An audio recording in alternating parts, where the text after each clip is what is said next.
Receive, Lord, receive all I have and possess. Welcome to Listening to Catholic Women, a special series sponsored by the Archdiocese of Boston. Each week, join Bishop Mark O'Connell as he engages in heartfelt conversations with inspiring Catholic women. Together, we'll hear about their faith journeys and how they live out God's call in their lives. Stay with us for an uplifting journey of reflection and inspiration.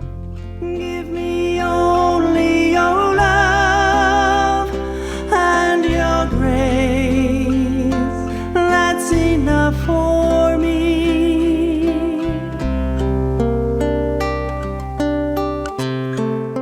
Hello and welcome to Listening to Catholic Women. I'm Bishop Mark O'Connell. Today I have a special guest named Ann Carter. Ann, welcome to you. Ann is in private practice, a firm called AC Communications. AC for Ann Carter, if you haven't figured it out. And she's a consultor to the Vatican Dicastery for Communication, and she's been a consultor to the Archbishops of Boston for years. So welcome, Ann Carter. Thank you. Thank you for having me.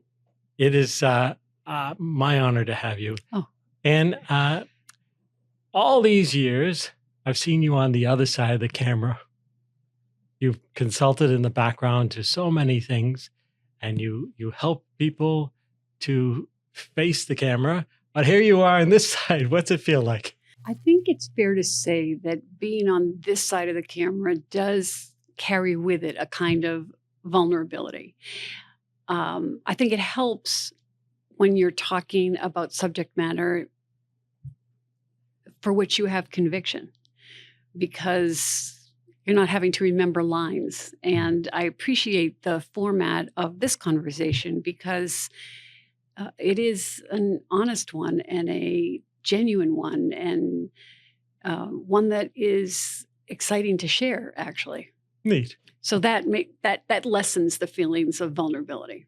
Well, we're not talking about some kind of controversy today or all the stuff. Mm-hmm. We're not trying to get the inside secret. We're trying to talk about you as a very prominent Catholic woman, as a person of faith, and which I experience, and I know you are.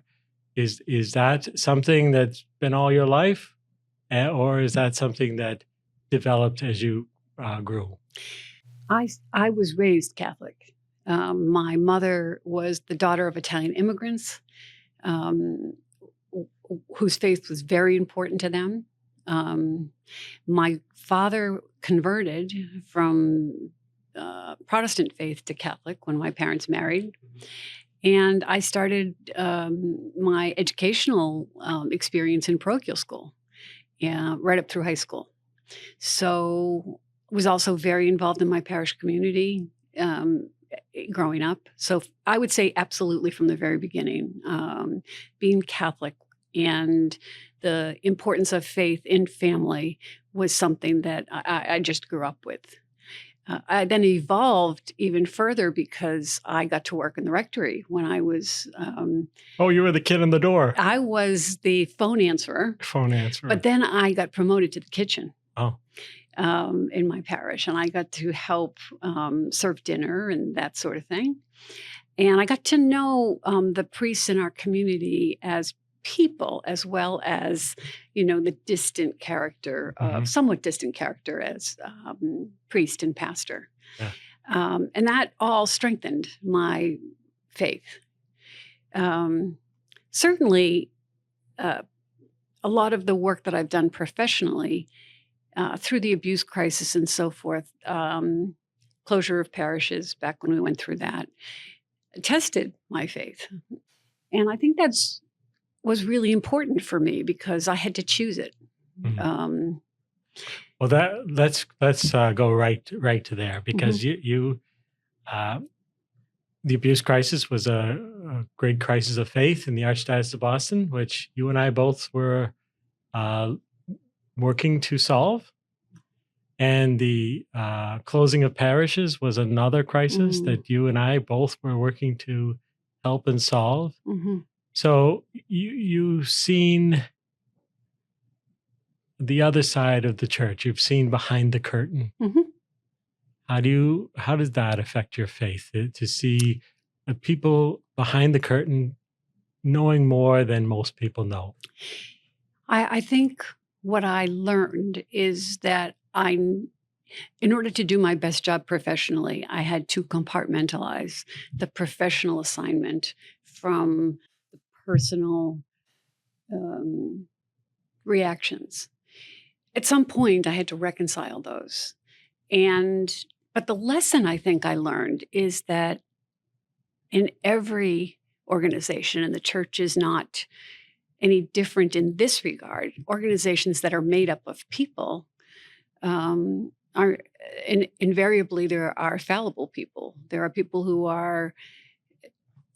make mistakes and who lose focus, or let's just say, in some cases, I observed people who had lost touch with the principles of the New Testament, or the very simple question, what would Jesus do? Right. At the same time, I was a Sunday school teacher in my parish. I was teaching 3rd and 4th grade Sunday school. I did that for 10 years when my daughters were growing up, and even after they got a little older. And that, I think, was critical to my connection to my faith during that time, because I had to look at what it meant to be Catholic in a very simple way, and talk about it in a very simple way. And it was a cocoon of sorts, away from my professional life, which was filled with some amount of chaos. I will add that during that period of time, I saw people who were fallible and making decisions and perhaps not learning and growing. And then I saw people who inspired me with their courage to stand up for what they believed was the right thing in the context of the systemic failures that were made. So quite a bit of human theater. Did you find yourself ever having to defend your work for the church amongst family and friends in the midst of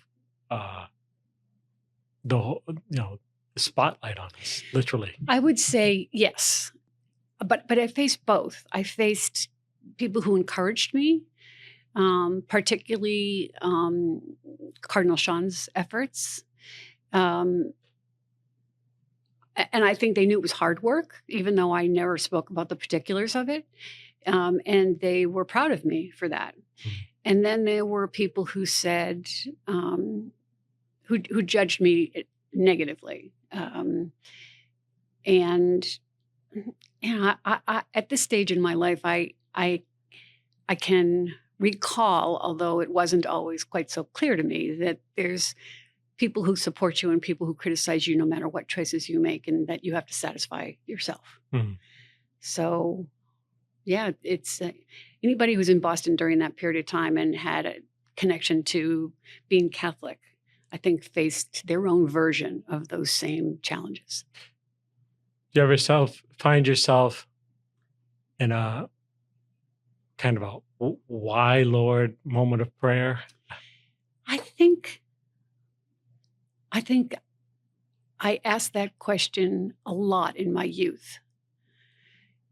I think I stopped asking that question at a certain point in life, and I can't tell you exactly when it was. You know, I had a good friend whose husband died of a brain tumor young with 2 little kids. You know, you experience enough of those things that for me anyway, I stopped asking that question, and instead began to think of life as filled with good times and very difficult times and the times in between. And the role of prayer and God in my life became help me have the strength, help me have the wisdom, the inspiration to be strong enough through those periods of time to not only hold myself together, but hold the people, be of service to the people who are suffering around me. So that was a turning point for me, I think, recognizing that in life, that life fundamentally, you know, we in youth, we say, oh, that's not fair. Life's not fair. Well, yeah, fundamentally, life is not fair if you look through that lens of everyone should get out without a challenge. Nobody gets out without challenges. No one. Oh. So you kept your faith. Mhm. Is there like just to get your faith known better, is there like a powerful moment of God in your life that you can just point to as, I felt connected to God at that moment? I mean, there are two obvious ones that I think a lot of people would probably reference. One is the birth of both my daughters, but my first in particular. Yeah. It is the witness and the participation in a miracle.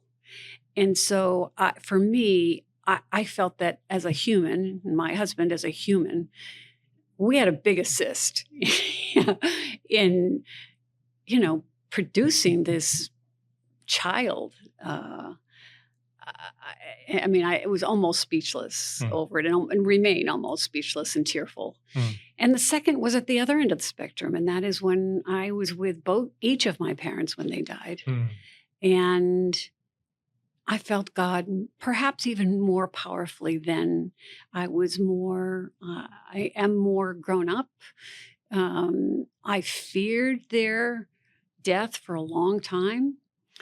And I felt in the moments of their passing, they died 6 months apart from chronic illness after long lives. And we're a very close family. So they were very present in my life, and I was very present in their care in their final years. And I dreaded their passing. But in the moment of their passing, I felt strength. And I felt that that they were blessed, that they were leaving there was no longer any question to me about the significance of the body, because their spirit was gone. And I was blessed to be with my siblings and witness that. I mean, it was difficult, but unbelievably meaningful. And I learned from that point forward that I was much stronger with God's assistance than I ever anticipated that I would be. That's a lifelong journey of faith. And I'm trying to get at, you have a relationship with Jesus Christ. What does that mean to you? What's that mean? My relationship with Jesus is in very large part related to a close relationship and understanding and study and feeling of the passion of Christ, the story of Christ's existence as a human, and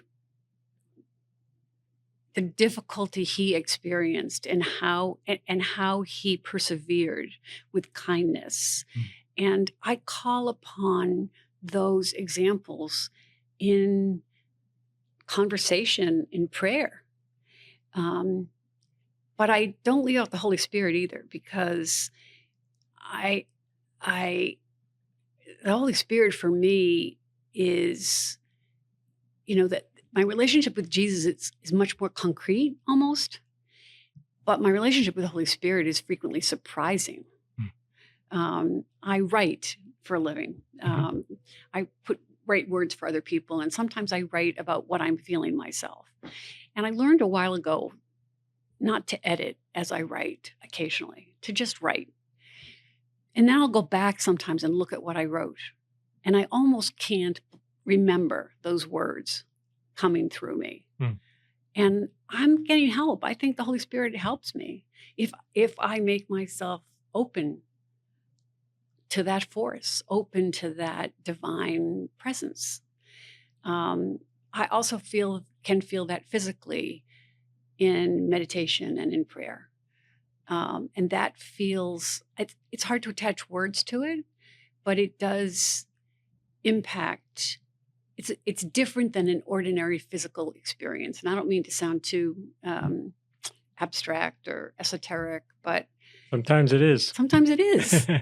And when I really need to center myself, or I really feel like I'm too distracted by things that don't matter, I try to get into that state of prayer, which is what I did in preparing to come here today. Good. Does that mean a special place in your house? Does it mean you find the tabernacle in a church? Where's your place to pray? There's no particular place. Oh, so you can pray in the car. I can pray in the car, not driving. Yes. I need to be really, really focused. Yeah. I am very comfortable in church. I grew up in my church, Mhm. but I can feel that in St. Peter's in Rome, and I can feel that in St. Paul's in Wellesley. I can feel that at the ocean, anywhere near the ocean, Mm. anywhere near a sunrise or a sunset. Mhm. I find a lot of evidence in nature. Mm. But I still usually have to close my eyes to really get into that place of quiet. And sometimes it's for 5 minutes and sometimes it's for 25 minutes. And it is, and I will say it is always as I fall asleep at night. Ah. So I need to take advantage of the fact that you're a very important person to the Archdiocese of Boston. Well, thank you. And yet, we are accused of, and probably correctly, of Mhm. not having enough women of strong voices Mhm. in the Catholic Church in general. Mhm. You are a woman of a strong voice in the Archdiocese, and now as a consultant to the Vatican Dicastery for Communications. Are you looking around looking for other women, or what's it like to be a well-respected consultant to the world? Well, thank you for those really kind words. I can't say I always think of myself that way, but thank you for those kind words. I started my career in finance. I was always one of few women in the early part of my career. And so I think I learned some things at that stage in my career, like that the way to optimize my credibility was not to try to be louder than anybody else, but rather to really listen. And by listening and figuring out what's the other person cares about, is thinking about, is afraid of, is happy about, it was easier to cut through gender bias, I guess, Mhm. with people who have the ability to do that with you. There certainly are people that I have interacted with and continue to interact with who are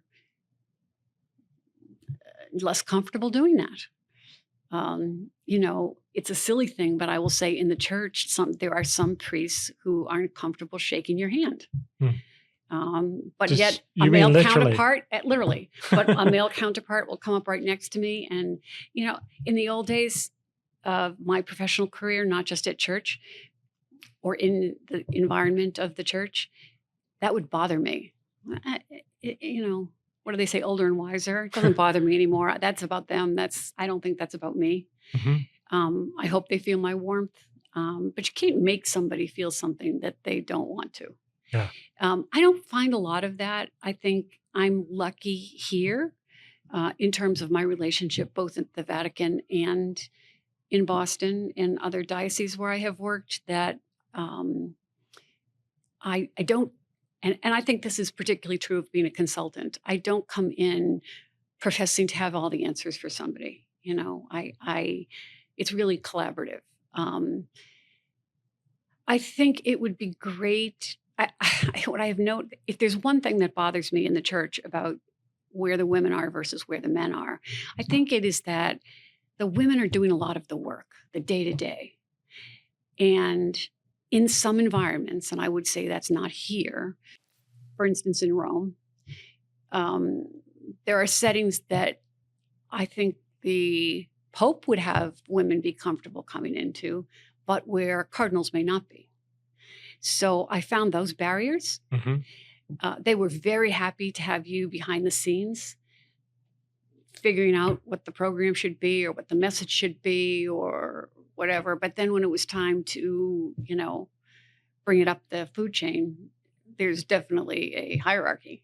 Mm. And hierarchical organizations like that can be frustrating to women who don't have a regular place. I think that has changed, certainly. Probably changing, Yeah. but not changed. Right. You certainly Yeah. see it in the synod, Yeah. the synod gatherings and so forth. But Yeah. but like anything else, I mean, there are pockets where, when I was teaching Sunday school, the pastor at my parish, he relied heavily on women and gave them a lot of authority and recognition for running certain programs. That's sometimes dependent upon the individual.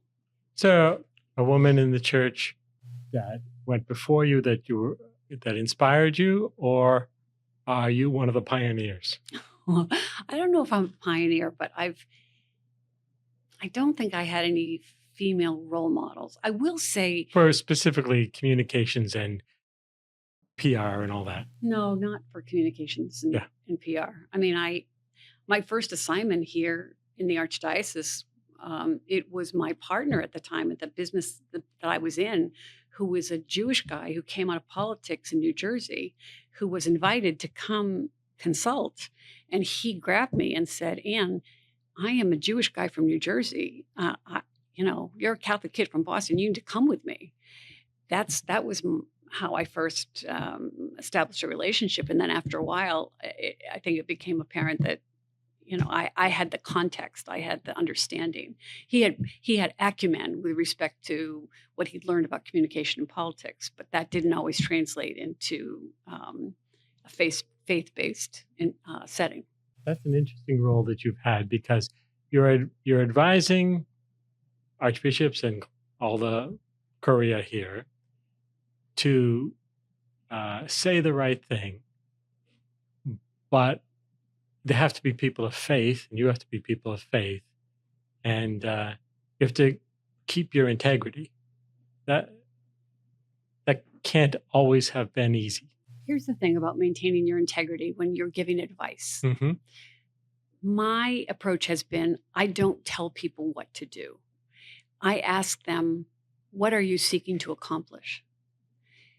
And then I try to help them achieve what they're seeking to accomplish. I don't have the authority of the Archbishop of Boston, but I know a lot about communication. So if he tells me what he's seeking to accomplish, I can give him advice from a communication standpoint about how to accomplish that. Now, people don't have to agree with me. I give them my advice, and it was hard in the early years with all clients when they didn't take my advice. I took it personally, especially when I knew I knew I was right. I had a high degree of confidence that the advice I was giving them was reliable. Mm-hmm. But sometimes you have to let clients, well, I won't say make mistakes, but go with their instinct. And if they see that the advice you were giving them might have helped them better, it strengthens the relationship. And I think that's happened in time. There is one circumstance where I will absolutely resign from a circumstance, from a relationship, from a standpoint of integrity. And that is if a client lies to me. Because if I'm helping a client with a crisis situation, for instance, what we call crisis, I have to know everything that there is to know. And if someone is intentionally telling me the wrong information, and I'm using that information with a reporter or to advise them, that puts my own personal integrity on the line. And that's, for me, I've decided that is one of the places that's just not negotiable for me. And I tell people that up front, that if they're not prepared to interact that way, then I might not be the right match for them. So do you give them another chance, or you just say, okay, or it depends on how big the lie was, perhaps? Yeah, depends on the intent too. If someone's really just trying to use you for your relationships or for your advice, it's a waste of time. And it's a waste of time if they're just trying to use you to get advice on a false fact set. Mm-hmm. And sometimes it's more nefarious than that. In either case, just that has become very clear for me as a non-negotiable.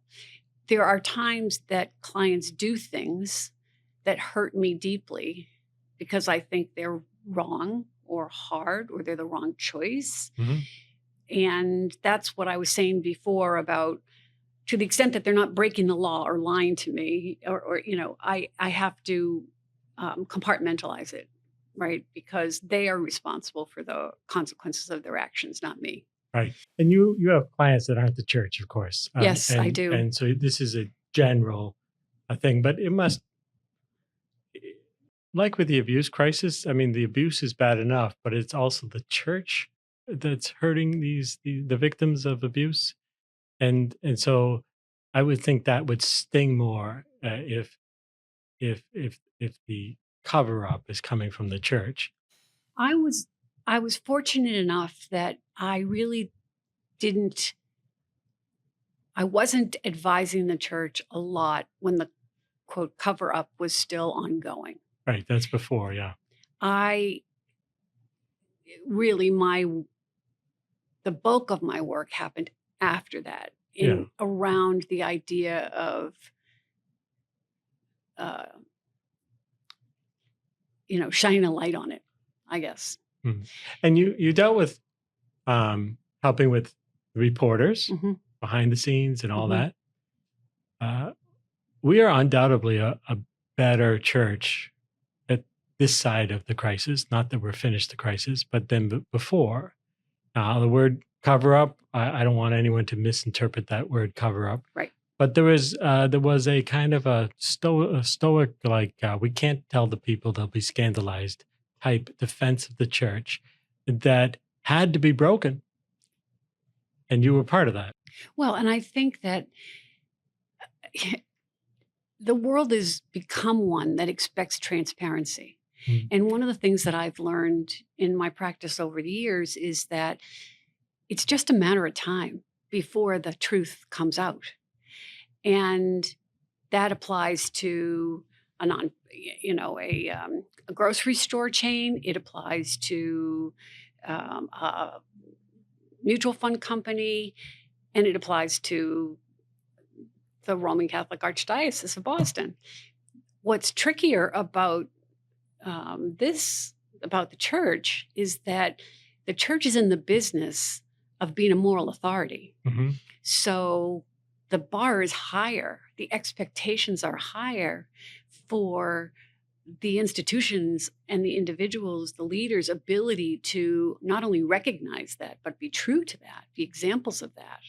So, so the combination of those two things, the denial about the transparency that was coming and the feeling like among some that it was a aggressive action to destroy the church was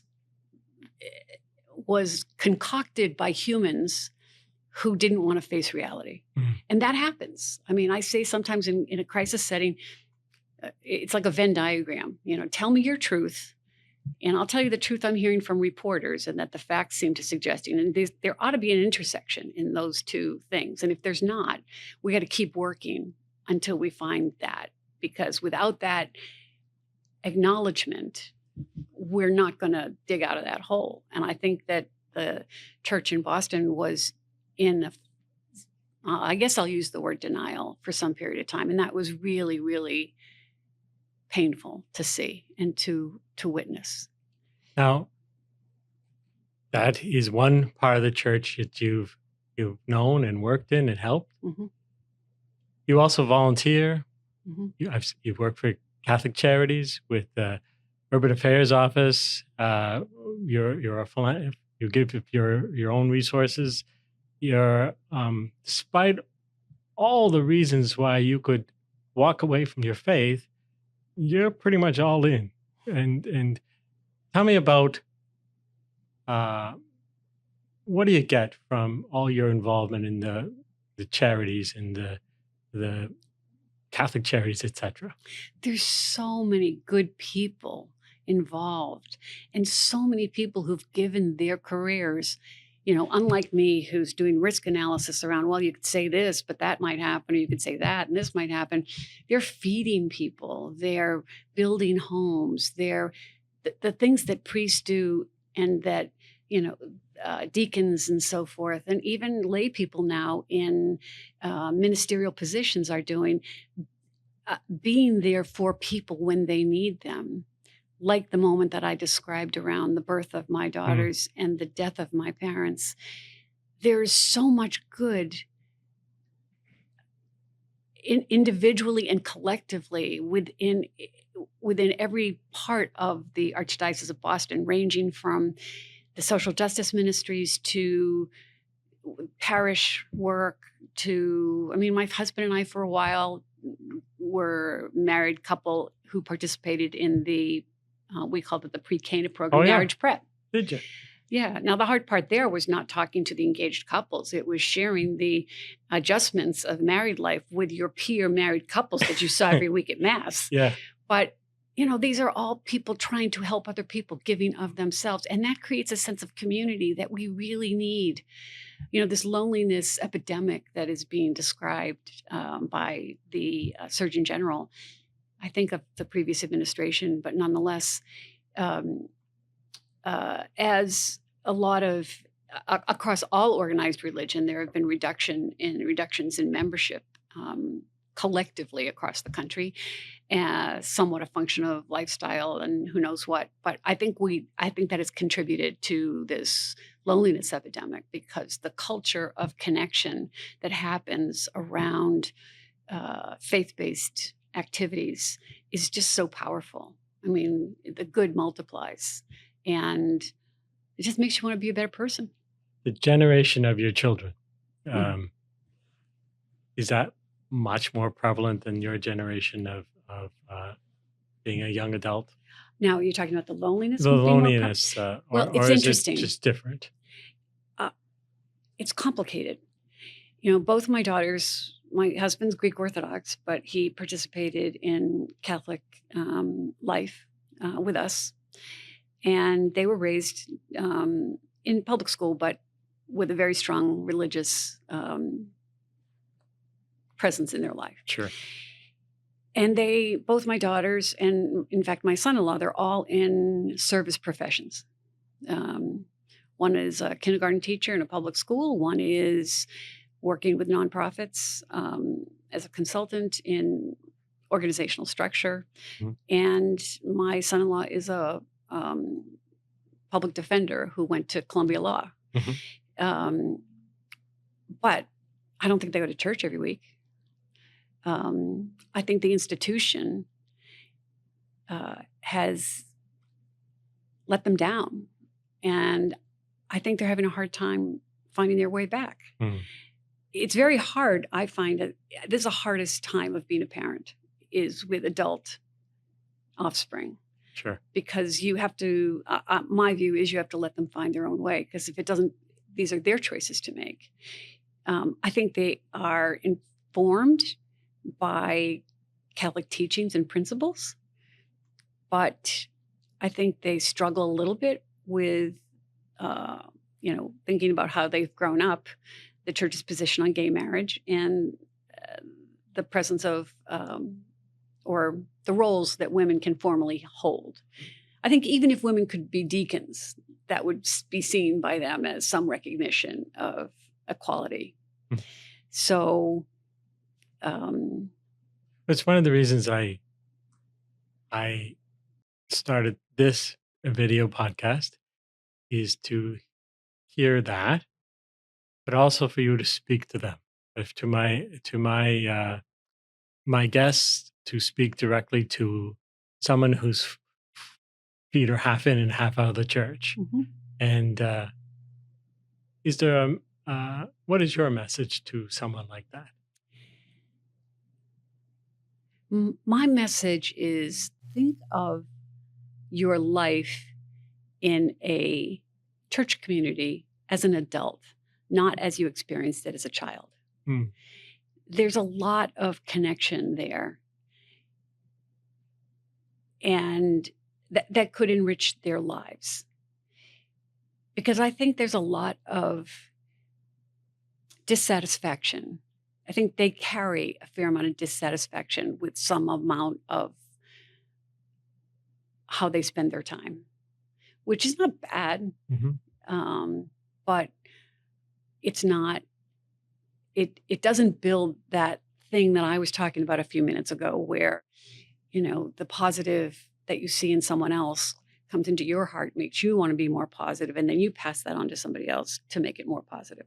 They're tired, they're worn out, they're disappointed, they're wondering, they have big institutions have let them down. They've been doing shooter drills, and the political discourse doesn't seem to talk to them, and on and on and on. I think there's a lot of opportunity for the church with young people, but I think it would be great if the church could figure out a way to aggregate young adults in their 20s and 30s so they don't walk into a parish community where they see everybody potentially as older. I think when people do come back is when they have children. Yeah. Because I think they want their children to have some sort of religious exposure. So that tells me it's there in their hearts. Yeah. Okay, so one last question, and that is, what is to someone who's intrigued by who you've become, who you are, what you did with your career, and they think, oh, shoot, I'd love to be a PR advisor to the Vatican and to the Archbishops of Boston. Maybe. How would you start that type of career? I would be happy to talk to those people. Because the path formula. I took. No, the reason I say that is the path that I took, I'm not sure exists any longer, because social media has changed the world of communication so dramatically that, I learned my craft surrounded by other people who were doing it. I mean, certainly I learned some things in school, but I think that the way that I got to have the opportunity to do the things I did is that I was always willing to do anything. And the things I learned from my parents about working hard and being polite and being patient, not worrying about who was getting credit necessarily. Now, some people might say I suffered from low self-esteem for most of my career. It could be. I have never experienced my that. mother said, I'm sorry I didn't build you up more. We really didn't know what self-esteem was, But I find that young professionals who say, I just want the privilege of coming in and working with people who know what they're doing so that I can learn from them and then follow my passion. I would never have thought that where I started out would lead me to where I have landed. But I think it's the way that I did my job over that period of time, the ethics of it, the character, which was instilled in me by others. And also, I think just wanting to learn, always learn more and more and more, led to more and more opportunity. So I think that's a general prescription. Well, as is the theme of this forum, I'm trying to listen. And it sounded like earlier that the key to everything that you've done in your life is to be able to listen and use that to help somebody. But the listening always came first, isn't it? I think listening is a fundamental and much overlooked aspect of communication. And when you listen, you don't just hear the words. You notice someone's face. You watch their body language. There's so much about getting out of your own head and really trying to connect with the other person that can tell you so much about who that person is, what's on their mind. It starts with compassion sometimes too. And if you're thinking all the time about the next thing you're going to say, or are you impressing the other person, you can't possibly listen. You have to be in the moment. It's a little bit like the lead up to prayer, right?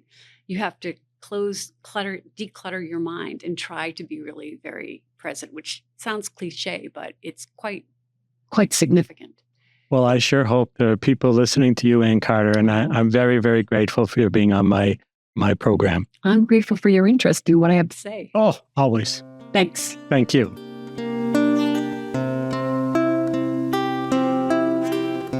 your love and your grace are enough for me. Thank you for joining us on Listening to Catholic Women. We're grateful you took the time to hear this inspiring faith journey. Continue exploring these powerful stories with Bishop Mark O'Connell by watching more episodes. This series is sponsored by the Archdiocese of Boston and produced by Emma Lula Creative. Please like, subscribe, and share to spread the word. If you'd like to support the production of this series, visit the link in the description. Until next time, may God bless you.